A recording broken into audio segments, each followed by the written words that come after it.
O nosso Deus é um Deus que pensa grande, é ou não é? Ele criou um universo infinito. Ele criou um planeta gigantesco e colocou só 2 lá primeiro, Adão e Eva. E até hoje a gente não conseguiu lotar. Né? O nosso Deus é um Deus que pensa grande. E talvez uma das maneiras da gente poder fazer uma comparação de como Deus pensa e de como nós pensamos, que é um paradoxo aí, nós não pensamos tão grande quanto Deus. Na verdade, nós somos, em relação a Deus, estimulados a olhar para nós e pensar pequeno. Porque quando a gente se compara, Deus é grande, a gente é pequeno. E se não for pelos olhos da fé, a nossa relação em olhar para o nosso Deus, que também é nosso Pai, é de nos vermos pequenos, e isso pode ser um problema. Porque é fato que nós somos pequenos, mas o Deus que habita em nós é grande. Como você vai resolver essa matemática? Então você fica numa dualidade de pensamentos. Um é o pensamento humano, e o outro é o pensamento divino em nós. E alguns de nós pensamos assim, com aquela humildade, mas uma humildade negativa, no sentido de que nós somos muito pequenos e por sermos pequenos, não temos a condição de sermos usados por Deus como deveríamos ser usados. E Deus, vez ou outra, nos surpreende com essa grandeza que habita numa coisa que é pequena, que é você, que sou eu.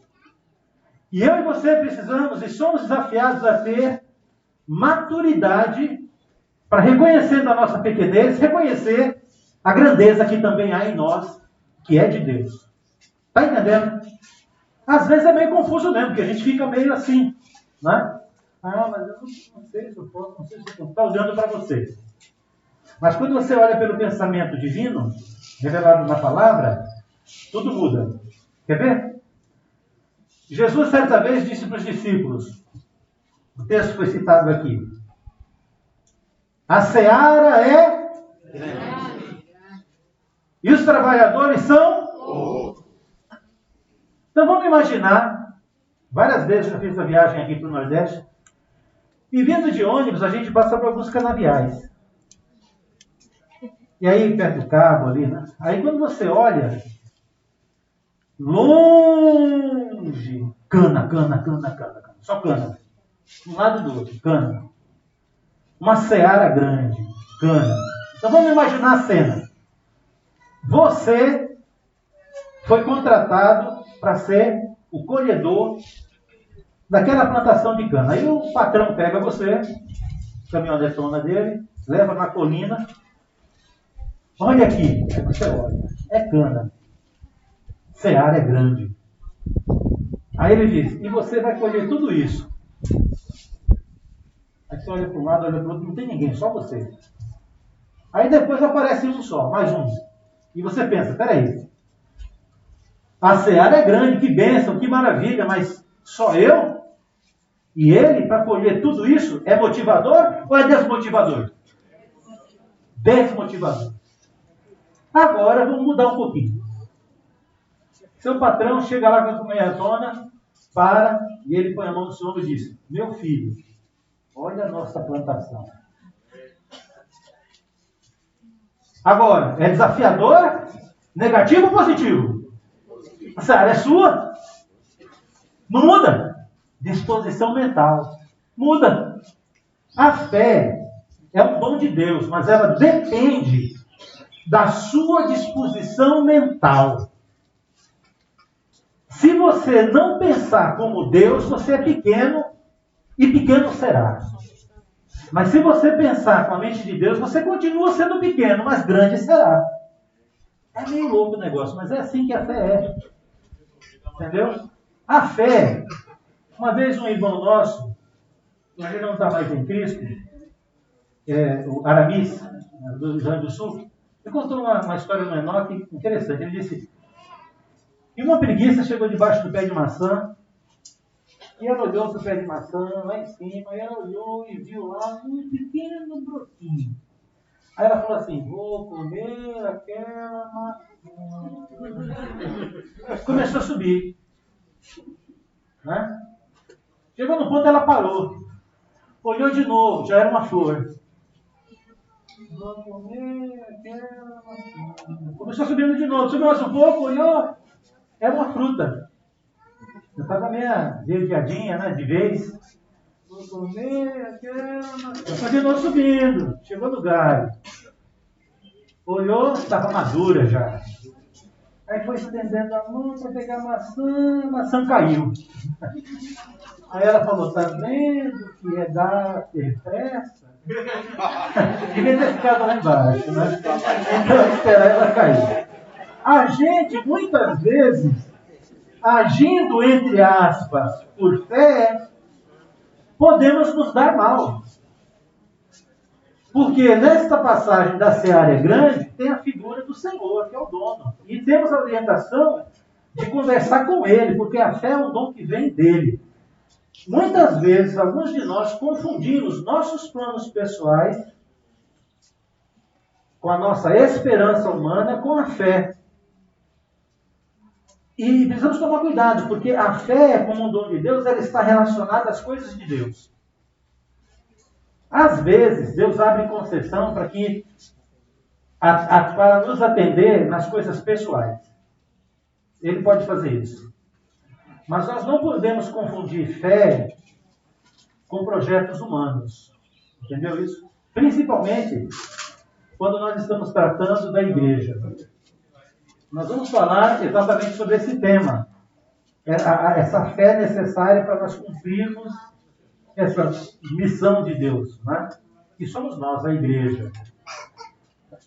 Então, a fé no processo evangelístico. Então, a igreja, quando ela começa, ou onde ela está, lá na sua cidade, na sua congregação, ela está hoje, nesse momento, num contexto pós-pandêmico. Alguns irmãos sumiram, outros estão meio fracos, começando a se reunir de novo. Alguns processos vão ter que recomeçar, não é? A maioria das igrejas ainda não... Tem um culto, mas a escola dominical talvez também, mas outras reuniões está vindo aos poucos. Desculpa. Está vindo aos poucos. E essa reestruturação congregacional pode ser uma bênção ou uma maldição. Vai depender de como nós vamos olhar onde estamos para chegar onde nós queremos chegar. Isso inclui a evangelização. Eu vou falar algo aqui que talvez, eu espero que não seja mal entendido. Talvez possa ser mal entendido por alguns, aí depois a gente pode conversar melhor, tá certo? Eu sei. A palavra diz que nós temos que ir pregar. Eu sei. Mas eu sei também que tem tempo para tudo. Eu sei que nós vamos sair daqui motivados para evangelizar. Mas cuidado. Cuidado. Isso foi um sinal para dizer, se você está com o seu celular aí ligado, você coloque ele no mudo, né? Lá no vibra, ou desligue. Melhor desligar, tá bom? Faça isso aí. Onde eu estava? Tenha cuidado quando sair para evangelizar, porque se a congregação não estiver estruturada, estou fazendo um link com a mensagem de abertura. Se há uma congregação e essa congregação não estiver pronta para receber os novos convertidos, para discipulá-los, ensinar a sã doutrina com propriedade da identidade, pode se tornar um problema. Entende isso? As escolas da Bíblia, ensinando muitos evangélicos, que vêm com a bagagem, se não estiver preparado para receber esses irmãos novos e ensiná-los, desdoutrinizá-los e doutriná-los na palavra do Senhor, pode ser um problema. Algumas congregações estão pagando preço caro porque não fizeram isso bem e estão em processo de divisão. Entendeu? Então, agir por fé na evangelização também inclui você olhar como é que você está, contemplar, calcular, planejar de acordo com o que Deus nos dá de informação. Passa pelo processo mental. Está entendendo o que eu quero dizer? Eu não estou bloqueando a evangelização, mas para algumas congregações, eu espero que não, de nenhuma que esteja aqui, talvez evangelizar seja um processo que a igreja inteira deva começar não agora, porque talvez tenha que olhar para dentro de si primeiro e arrumar a casa. para receber os hóspedes e não passar vergonha depois. Entende isso? Então, eu estou falando de uma fé que não é aquela fé que eu vou sair por aí fazendo tudo porque Deus é comigo, que a palavra dele é vontade. Não, Deus não age assim, Deus planeja as coisas, Deus pensa bem. Mas Ele sabe o fim dela. É esse tipo de fé madura. Okay? Então, quando nós olhamos para nós temos essa inclinação de nos ver pequenos, de nos ver em falta na nossa relação com Deus. E aí vem Deus e nos surpreende. Por exemplo, quando Deus chamou Moisés para concretizar a missão, Moisés passou pelos processos 80 anos, né? 40 anos do top e mais 40 anos ali cuidando de ovelha, homem manso. Quando Deus julgou que ele estava pronto, 80 anos, aí ele é chamado, Deus aparece lá no monte para ele e vai ter uma conversa. Agora chegou a hora. E quando Deus apresenta a missão, era grande ou pequena? Era grande. A maior nação bélica do mundo na época era o Egito.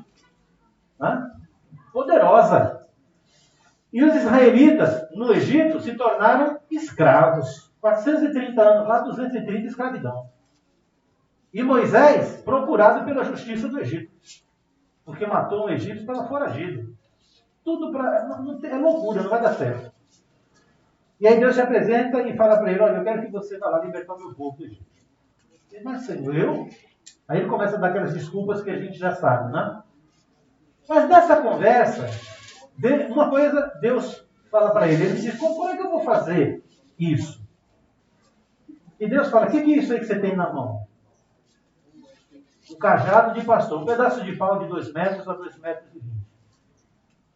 E Deus disse, então vai ser com esse pedaço de pau aí. Que isso? Deus? É louco. Pedaço de pau, eu vou enfrentar a maior nação do mundo. Libertar o povo de lá? É. E com aquele pedaço de pau ele fez o quê? Abriu o mar vermelho, enfrentou lá os encantadores, tirou água da rocha, ganhou guerra. Um pedaço de pau. Lembra da viúva de Sarepta? Falando novamente, a viúva de Sarepta? Uma viúva que recebeu o profeta do Senhor e tinha um pouquinho de azeite, um pouquinho de farinha, o suficiente para fazer um pão. Uma última refeição para ela e um filho. E a esperança dela não era esperança, era eu vou morrer depois, porque não tem mais. Está tudo seco, fome, não tem mais o que comer, é isso aqui, vou morrer. E o profeta falou, então faz para mim. E vou morrer antes do que eu havia pensado. Aí ela fez e deu para o profeta. Ela só tinha botija vazia. Nada, quase. O profeta abençoou e por 3 anos e 6 meses, todo dia. Azeite e farinha para ela. Sansão, num dos episódios, uma queixada de jumento, queixada de um jegue, derrotou o exército. Deus precisa de muito? Você é uma queixada de jumento, um pedaço de pau? Um vaso de barro? Não. Você é a imagem, eu sou a imagem e semelhança de Deus. E você se julga pequeno? Pois é com coisas pequenas então que Deus vai transformar o mundo? Jesus foi chamado de uma raiz de uma terra seca. Do ponto de vista humano, Jesus era insignificante. Hoje nós vivemos em 2021, depois do nascimento dele. Mudou a história da humanidade e mudou a cronologia, a maneira de contar o tempo. Deus é especialista em usar coisas pequenas. Deus tem fé. Por isso que fé é um dom de Deus. Porque Deus tem fé mais em nós do que a gente, do que você e eu em nós mesmos. Ele nos surpreende. Em 2 Coríntios 4,13, diz lá, tendo, porém, o mesmo espírito da fé, como está escrito, eu criei, por isso é que falei. Veja a correlação que está sendo colocada e lembrada pelo apóstolo Paulo em aplicação da fé ao conceito de pregar, de falar. Você olha Muita gente. E aí, o que eu vou fazer? Por onde eu vou começar? E agora? Será que aquela pessoa vai ouvir? Olha, é assim mesmo. Fé é desafiadora. É você ver onde não tem nada. Ok? Ou quando tem muito, você fala, eu não consigo, que é muito grande. Então, o texto diz que o crer associado à fé nos leva a uma ação. Significa que, se nós dizemos que temos fé em Deus, então nós também devemos agir com fé em relação ao plano de Deus. Não somente a pessoa, mas ao plano dele. Conhecendo o plano dele, que é salvação, então uma pessoa que diz que tem fé em Deus, ela vai, consequentemente, fazer o quê? Falar desse plano. A fé operante, aplicada à ministração, à salvação, significa levar o evangelho, falar, pregar, ensinar a palavra. Então, se um cristão diz que ele tem fé, essa fé é provada, nesse aspecto, por ele falar. Mesmo nas circunstâncias adversas. Quer sejam negativas, faltando, ou grandiosas, como grandes desafios. Então, também nós cremos, por isso também falamos. E eu creio que aqui ele está se referindo exatamente ao apostolado dele, dos seus colegas como apóstolos. Como nós podemos ficar calados por conta disso? Como? Nós vimos, falamos com ele. Quando Pedro e João estavam lá no Sinédrio, sendo julgados e até apanharam, o Sinédrio reconheceu que eles estiveram com Jesus. Sabe por quê? Porque eles disseram, eu não posso ficar calado. Não dá, não cabe isso. A fé nos impulsiona, com certeza, a falar. A fé na eficácia da pregação é fundamental. Primeiro para você, discípulo, e depois em toda a igreja. É uma diferença aqui, porque é assim, ó, nós seres humanos temos esse conceito de sermos influenciados pela maioria. Isso atrai, deixa curioso. Se você vai numa loja, em uma banca, tem um monte de gente, você fica curioso. Para ver o que é que estão vendo ali. É a história do homem da cobra. Tem um monte de gente, o cara está lá falando, você quer ver também. É intuitivo nosso. Nós somos levados a isso. E aqui há dois conceitos com relação à aplicação da eficácia da fé na pregação. A primeira passa por você, a sua mente, é individual. A segunda é a congregação, é o que a igreja faz. Quando você está numa igreja que não tem projeto, não tem plano, não tem estrutura, você fica animado ou desmotivado? Desmotivado.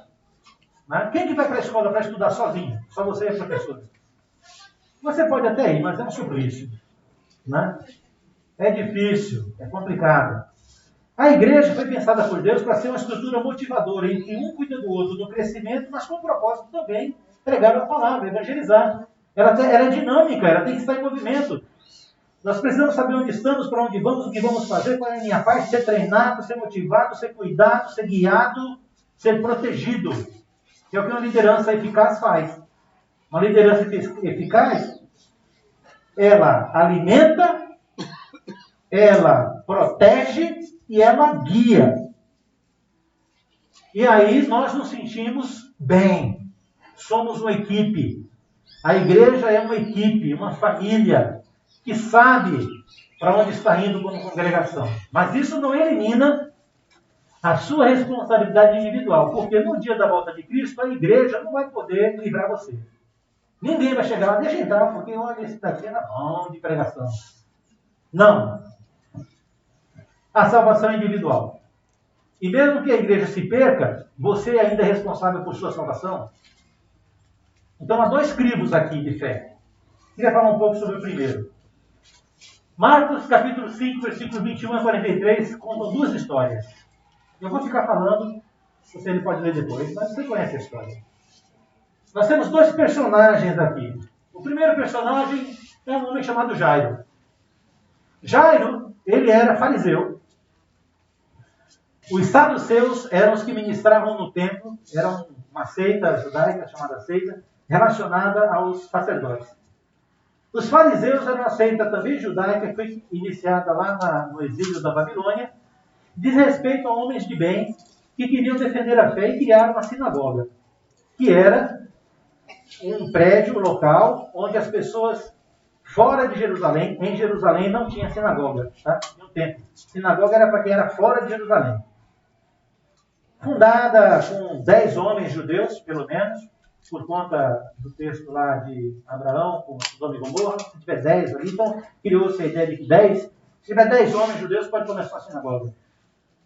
Fora de Jerusalém, sinagogas. Quem eram as pessoas responsáveis pela sinagoga? Os fariseus. Homens estudiosos, conhecedores da palavra. Mas como todo colono, mais rígido. Os alemães, de vez em quando, vão para Santa Catarina para estudar a cultura alemã. Porque lá o país foi evoluindo aos poucos, eles se perderam. Mas a Polônia mantém as tradições. A Polônia é sempre mais rígida, porque mantém os costumes, as tradições. Não é?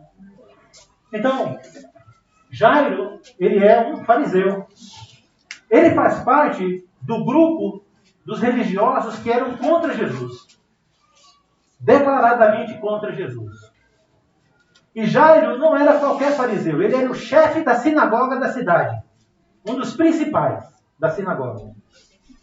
Mas Jairo tinha um problema sério na família. Ele tinha uma filha que tinha uma doença que estava no estágio terminal e ela estava para morrer. E Jairo também soube sobre a fama de um jovem curandeiro, um rabi. Eles não tinham noção de que Jesus era o Filho de Deus, tá? Jesus era um professor, um rabi, ele podia ser até um enganador, tinha várias percepções de Jesus. Mas Jairo ouviu falar que Jesus já curou várias pessoas. E aí Jairo, então, se enche de força, de coragem. E aí Jesus chega na cidade, ele sabe disso, uma multidão. E aí você vê um fariseu, principal da sinagoga. E vamos imaginar que nós somos a multidão aqui. Tudo bem? Uns dormindo, outros não, sem problema. Nós somos a multidão. Certo? Somos a multidão. Jesus chegou. Está todo mundo vendo Jesus ali. Será que vai ter cura hoje? O que ele vai falar? E está todo mundo... Multidão. Daqui a pouco, quem é que vem? Jairo. Correndo, descendo, afastando as pessoas, passando pelo meio. Todo mundo... é o chefe da sinagoga aqui. Agora a chapa vai esquentar. Não é? A primeira pensamento. E todos nós somos surpreendidos, porque o que Jairo faz? Chega diante de Jesus, ele se ajoelha. Um homem de idade, importante, fariseu, chefe da sinagoga, não está nem aí para a multidão. Chega lá e se ajoelha diante de Jesus, e isso com certeza causou um impacto muito forte naquela multidão, naquela audiência, na gente. E agora?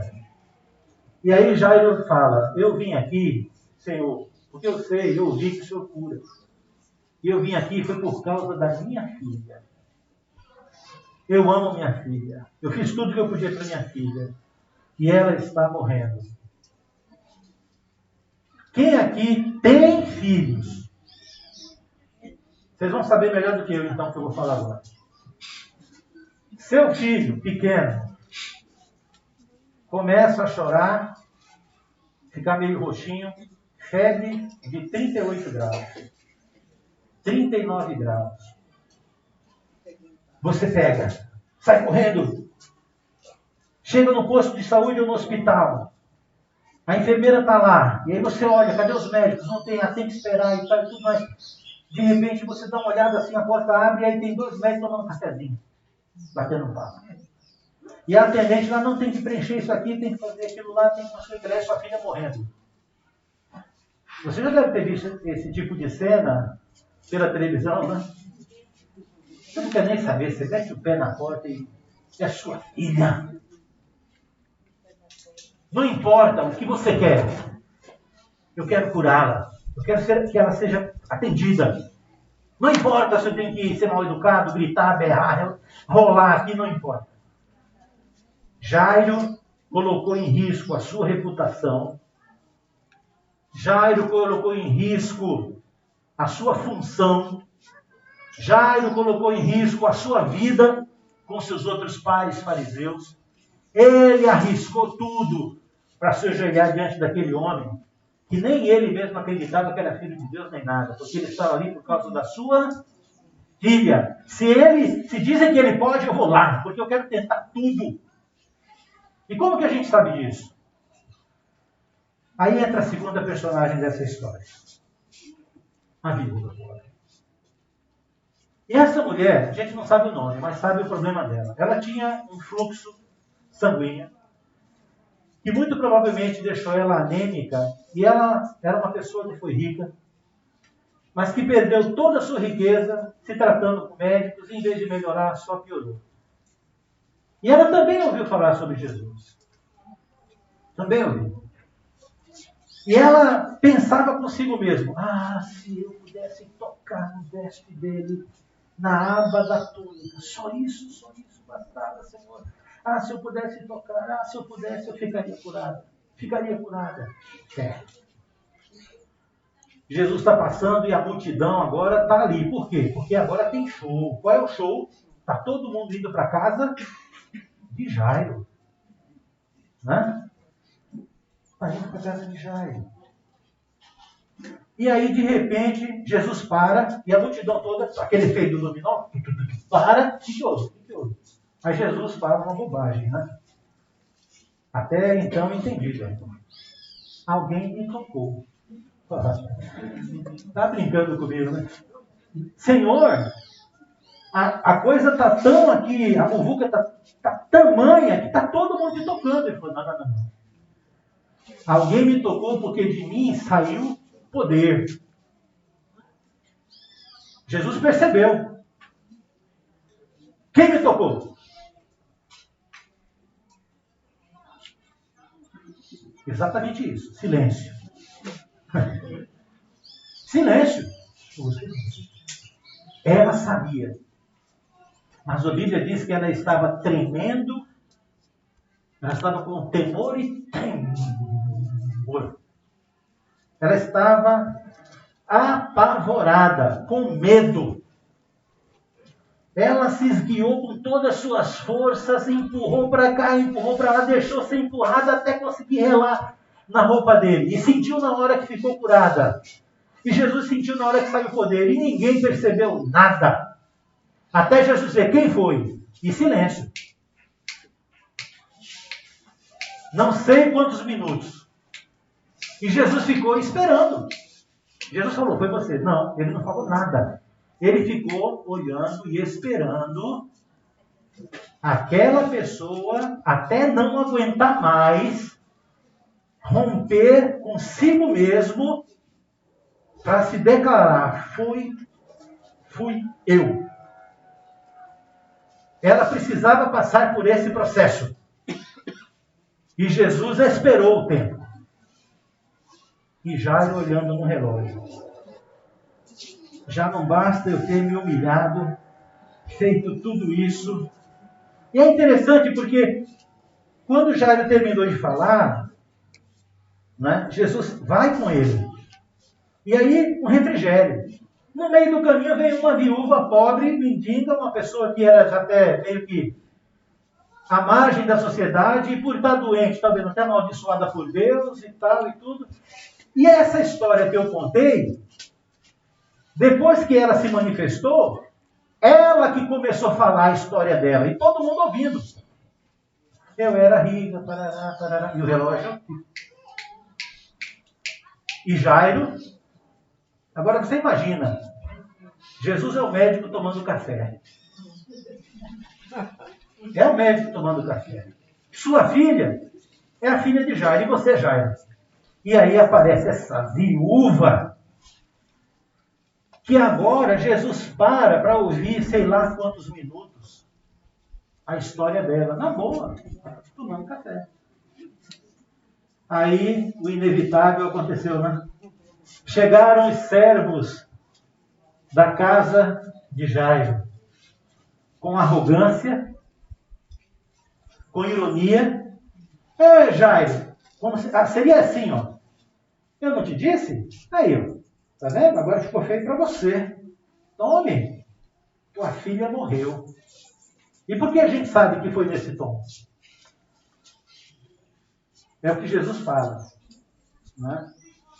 Jesus, sem dar atenção a tais palavras, disse para Jairo: Jairo, creia somente. Creia. Aí eu pergunto, o que é que Jairo tinha que a mulher não tinha?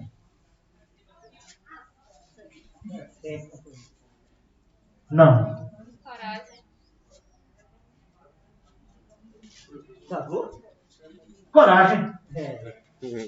Jairo foi até Jesus porque Jesus era uma tábua de salvação para ele. Ele ouviu falar, eu vou tentar mais essa. E ele enfrentou tudo que ele tinha que enfrentar, colocou em risco a própria vida, se ajoelhou diante de Jesus. Mas depois que a mulher começou a falar com Jesus, e os funcionários da casa dele, servos, chegaram dizendo, tua filha morreu, o que Jesus disse para Jairo ter? Jairo, em outras palavras, crê, mas tenha fé.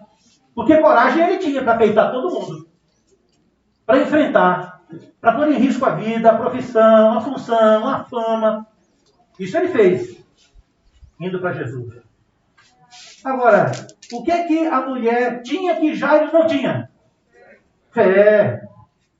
O texto diz isso, porque Jesus disse isso para ela. Tua fé. Fé. Então, meus irmãos, eu quero relacionar o seguinte, que quando você pensar em fé aplicada à pregação da palavra, a pregação da palavra, só a fé, por si só, não é operante. Você pode dizer que você tem fé, mas há uma coisa que anda assim com a fé, chama-se coragem.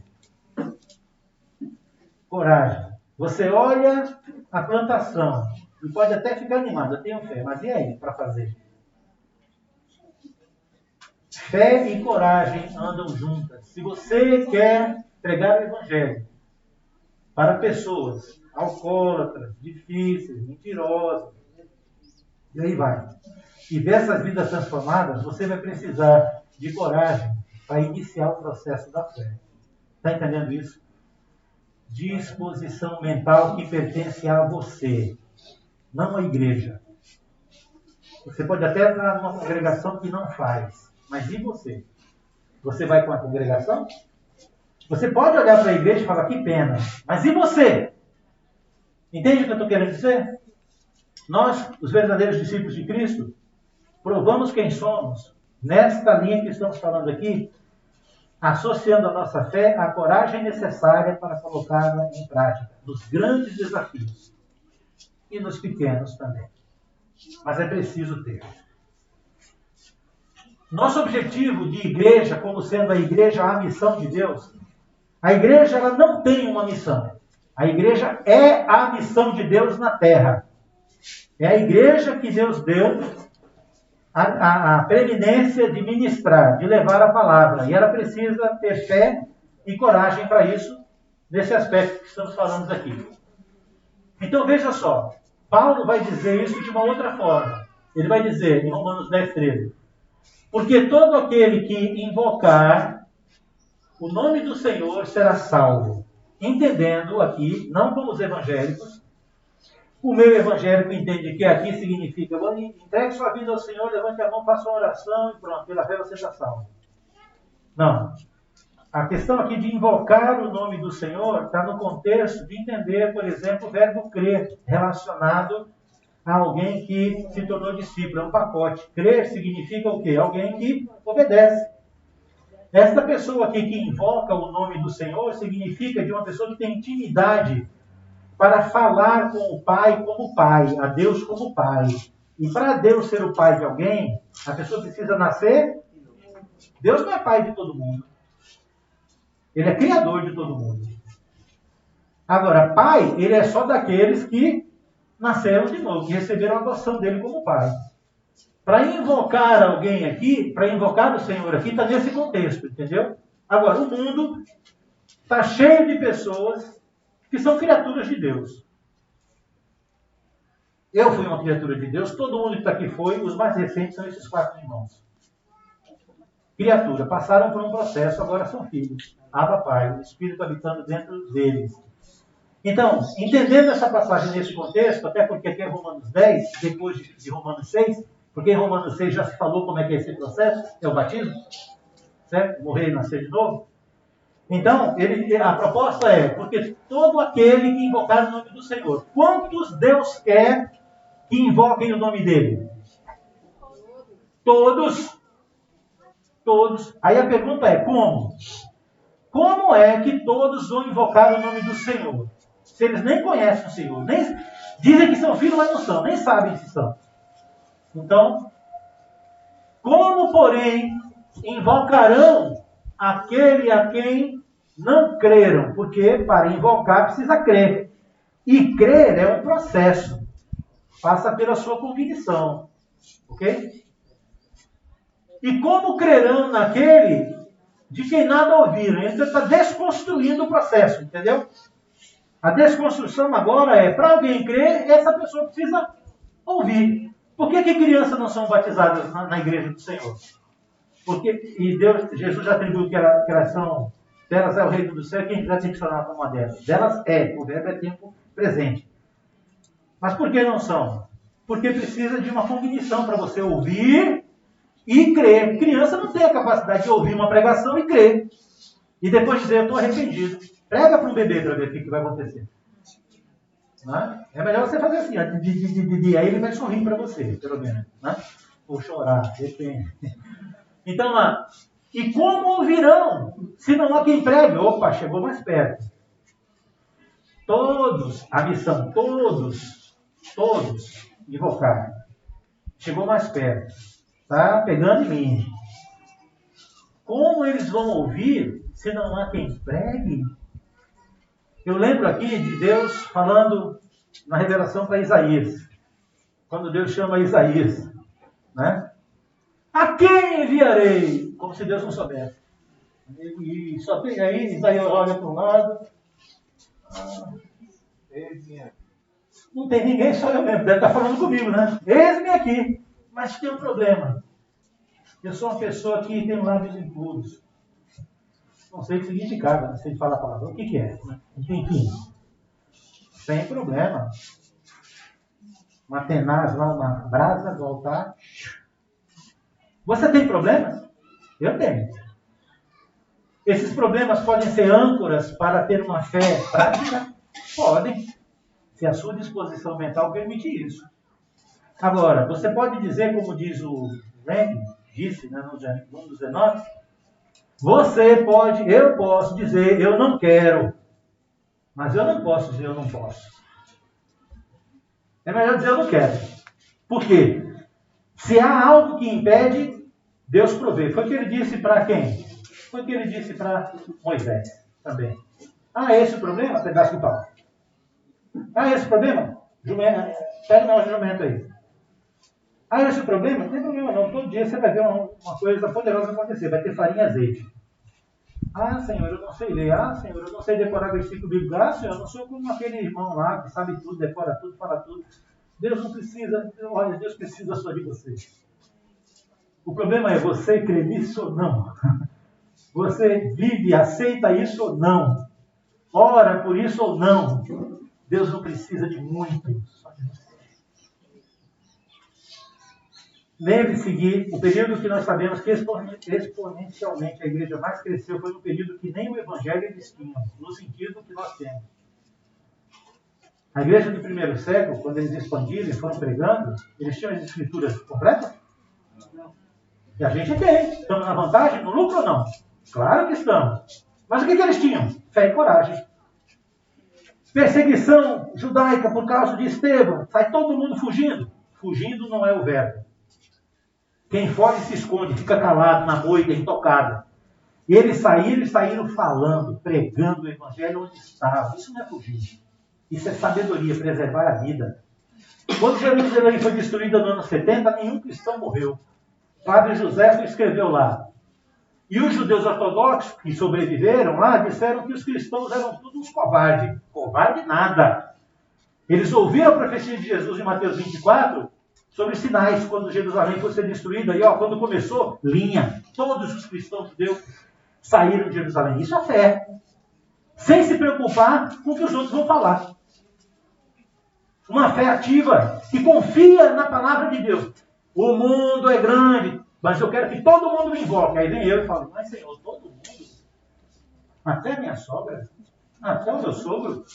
Até aquela pessoa? Mas Senhor, até esse mendigo? Como nós somos, não? E 15.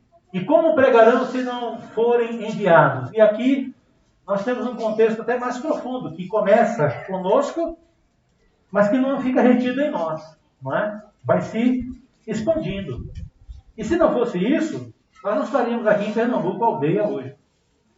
Porque a única coisa que nos faz estar nesse momento histórico, que você nunca vai esquecer, a não ser que ficar gagá, se ficar gagá não vai lembrar. Mas assim, enquanto estiver vivo, você vai lembrar, é porque Jesus um dia tocou na sua vida. Não tem outro motivo para a gente estar aqui. Você pode até pensar em comunhão, mas foi por causa de Jesus. É porque eu queria ver aquele irmão por causa de Jesus. Porque eu quero ouvir as palavras, é por causa de Jesus. Jesus entrou na sua vida e isso mudou tudo. Mas nem todos obedecerão ao Evangelho. Pois Isaías diz, Senhor, quem acreditou na nossa pregação e assim a fé vem pela pregação e a pregação pela palavra de Cristo. Nós somos um povo que age pela fé e isso se prova nesse contexto aqui desse versículo pelo seguinte fato. Jesus disse, referente à pregação do Evangelho, que não seria, ele morreu para todos, mas nem todos aceitariam essa realidade. Jesus nunca escondeu isso da gente. Ele sempre disse, quer ser meu discípulo? A coisa vai ficar feia. Você vai ter que aprender a negar a você mesmo. E isso não basta. Você também tem que estar disposto a pegar a sua cruz e me seguir. E o exemplo é Jesus. Quando ele se refere a isso. Comprometimento com a sua vida. Isso precisa de fé e coragem. Se você não rever os seus conceitos, vai amarelar no meio do caminho. Então, quando nós pensamos em pregação, eu vejo todo mundo, mas eu já sei que vai ser a minoria. Mas eu vou agir como se fosse para todo mundo. Jesus morreu para todo mundo, sabendo que a maioria não iria aceitar. No Sermão do Monte, o que Jesus disse sobre maioria e minoria? Ele disse, naquele dia, muitos me dirão, Senhor, eu preguei por ele, sem teu nome, Jesus. Eu não conheço você. O que é que você diria de alguém que prega em nome de Jesus, cura em nome de Jesus e expulsa demônio? Em nome de Jesus. Você diria, é de Jesus. E aí Jesus vem com essa e diz, eu não te conheço. Toma cuidado. Porque a fé não vem pelas coisas que a gente... Vem pela obediência à palavra de Deus. E ele disse isso, ele disse, mas todo aquele que faz a vontade do meu Pai que está no céu, este será salvo. O que a gente precisa fazer é a vontade do Pai. Cuidado com quem está intermediando você e o Pai. Dizendo que é vontade do Pai, mas não é. A responsabilidade é sua de saber qual é a vontade do Pai. Tira o intermediário. O intermediário tem uma função na vida da gente. Mas não é de causar dependência. E essa aqui é a fé na pregação. Prega para onde não deu certo. Eu sei que nós temos um pescador de redes aqui. Experiente. É o Alan. Está aqui, ó, a rede dele. Estou brincando assim, mas é verdade. Ele é mesmo. Mas pode ter certeza que não são todas as pessoas que ele evangeliza que aceitam a palavra. Ele pode ministrar para 99 Ubers, mas desses 99 não são todos que vão ser batizados. E se você não estiver preparado para lidar com isso, você pode perder a sua fé, colocando a fé nos números e não na promessa de Deus. Eu já vi muitos irmãos frustrados em igrejas, porque eles preparam os seus programas pensando no lucro nas pessoas, no número. Aqui está dizendo milhões, mas você tem que entender bem. Esta evangelização para milhões já foi proposta para a igreja, isso não é novidade. Mas olha a igreja do Senhor em relação ao mundo evangélico, por exemplo. O que nós representamos numericamente no Brasil? O que a igreja de Cristo representa numericamente aqui em Pernambuco? Se você for olhar para isso, desanima. Se você for olhar para a Universal, olhar para a Igreja da Graça, você vai dizer, puxa, uma catedral, por que a gente não consegue? Meu irmão, não fique olhando os vizinhos, como fez Israel em Canaã. Olhe para a palavra de Deus e tenha fé nela. Porque se você desviar e se comparar, você vai fazer o papel dos 10 espias e vai desmotivar a igreja. E como nós somos seduzidos pela maioria, tem muitos irmãos que vão beber e comer, como eu falei lá para os homens, nestas fontes, assistindo o programa desses caras. Se alimentando aí desses homens, Silas Malafaia, o Valdomiro. A nossa fé não está baseada em comparação com religiões. Não está comparada com motivação dessas pessoas. Nós temos alguém muito maior. O dono da Seara, o nosso Deus, também é o nosso Pai. Em que religião do mundo é isso? Onde tem? Me diga. Qualquer religião do mundo em que o Deus que eles adoram é Pai deles. Os gregos, eles eram capachos dos deuses. Nós não. Nós somos filhos de Deus. Amém. Isso deveria bastar para nós. E quando Deus fala, filho, faça isso, Ele não é um pai qualquer. Ele dá uma ordem que Ele já sabe. E Ele vai dar todas as condições para você cumprir. Não se motive com o mundo evangélico.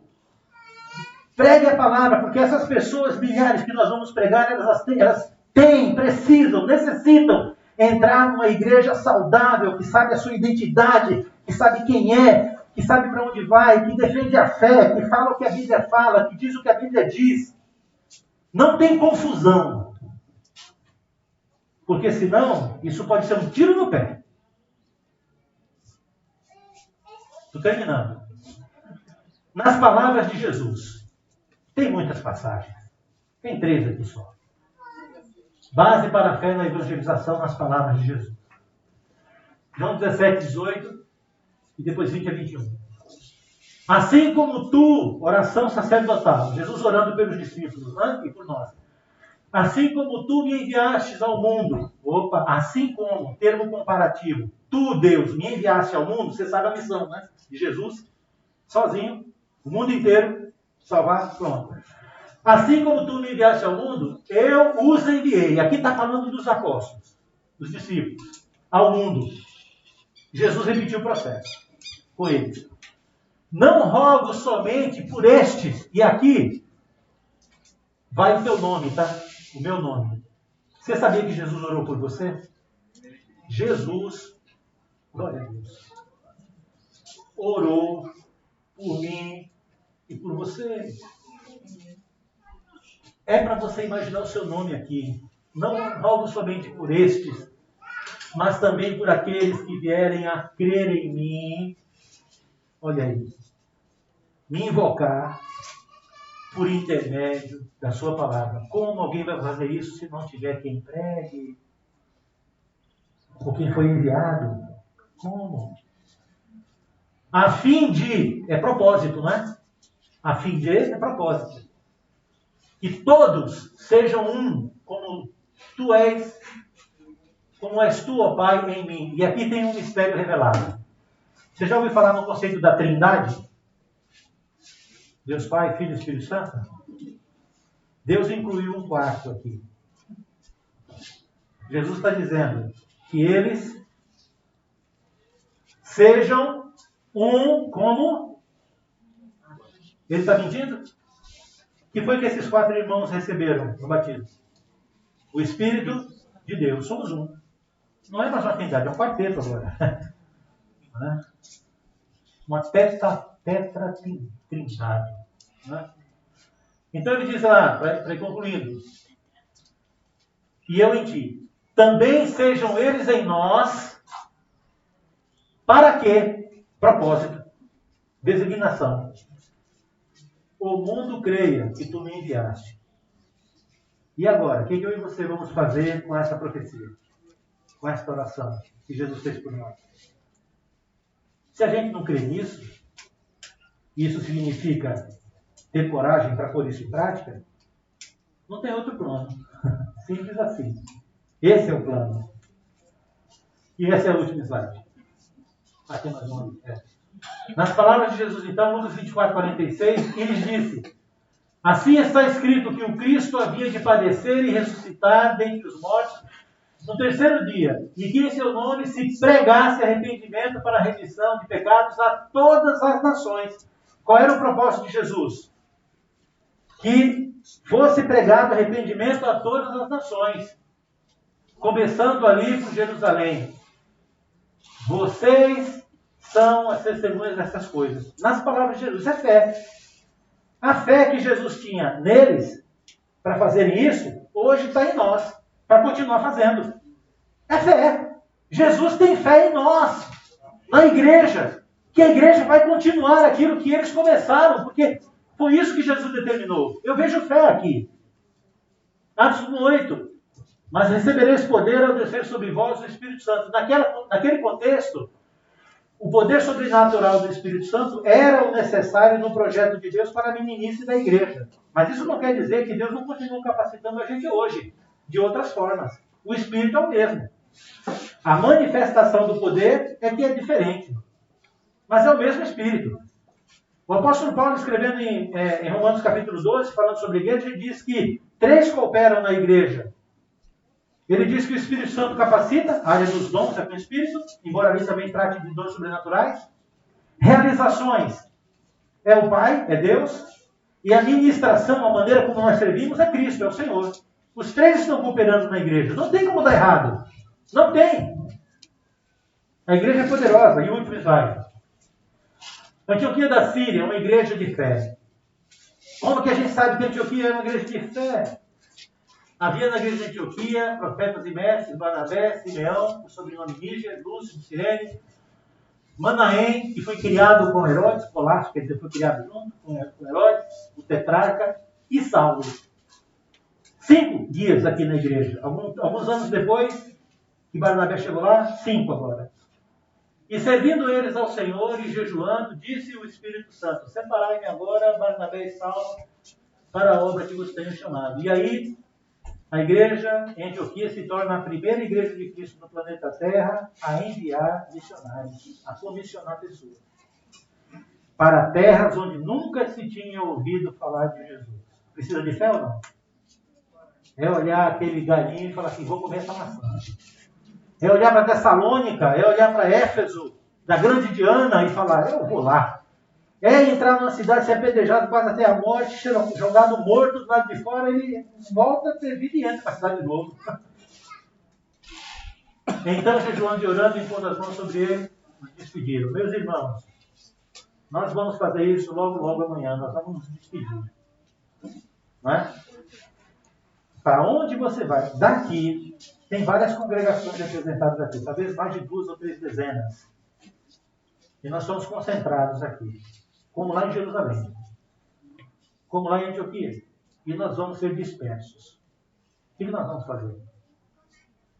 Eu espero que todos nós façamos o que a igreja lá de Jerusalém, quando foi dispersa, fez, sair pregando.